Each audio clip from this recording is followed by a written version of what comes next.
एक नौजवान को एक लड़की से मोहब्बत होगी। इसने अपने दोस्त से कहा, यार, अपनी मस्जिद के जो इमाम साहिब हैं ना, मुझे इसकी बीवी से मोहब्बत हो गई है, क्या तो मेरी मदद करेगा? इसने पूछा, क्या मदद करूं? इसने कहा, इमाम साहिब नमाज पढ़कर जल्दी घर चले जाते हैं। मैं चाहता हूं कि तो उनसे कोई मसला पूछकर उन्हें इतना उलझा दे कि मुझे उनकी बीवी से मुलाकात का अच्छा खासा वक्त मिल जाए। इसने कहा, ठीक है मेरे दोस्त, मैं ऐसा ही करूंगा। वो मस्जिद में कभी नहीं गया था, दोस्त के लिए जाने लगा। वो रोज़ाना इमाम साहिब को रोकता रहा।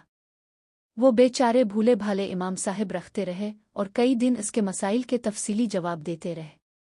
महीनों गुजर गए। एक दिन इसके ज़मीर ने इसको मुज्जवड़ा कि वो मस्जिद के इमाम साहिब के साथ कितना गलत कर रहा हो।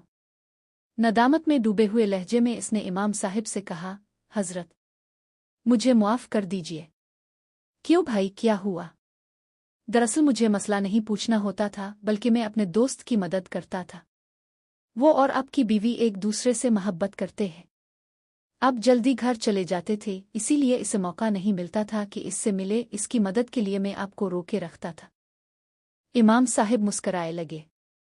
उन्होंने कहा कि भाई, बड़ी अजीब बात है, अभी तक तो मेरे माँ बाप ने मेरी शादी ही नहीं की, फिर मेरी किस बीवी से तेरे दोस्त को मोहब्बत हो गई?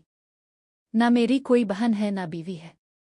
दोस्त सोच में डूब गया कि ये क्या हुआ। ये तो कुछ और मामला निकला कि इमाम साहिब की शादी ही नहीं हुई तो मेरा दोस्त किसके पास जाता है? जब तहकीक की तो पता चला कि वो इमाम साहिब की नहीं बल्कि इसके घर जाकर इसकी बीवी के साथ मिलता था। गुनाह में मदद करने का अंजाम ऐसा भी हो सकता है। आज हमारे बहुत से नौजवान दोस्त इसी तरह की बदकिरदारी में मुलव्वस दोस्तों की मोहब्बत के नाम पर मदद के लिए तैयार होते हैं। इसकी मदद इखलाकी जिम्मेदारी समझकर करते हैं। लेकिन अल्लाह इरशाद फरमाता है, अगर मदद करना है तो नेकी के कामों में करो, गुनाह में मदद न करो। और सच्चा दोस्त वो है जब तुम खुदा को भूल जाओ तो वो तुम्हें इसकी तरफ मुतवज्जे करे।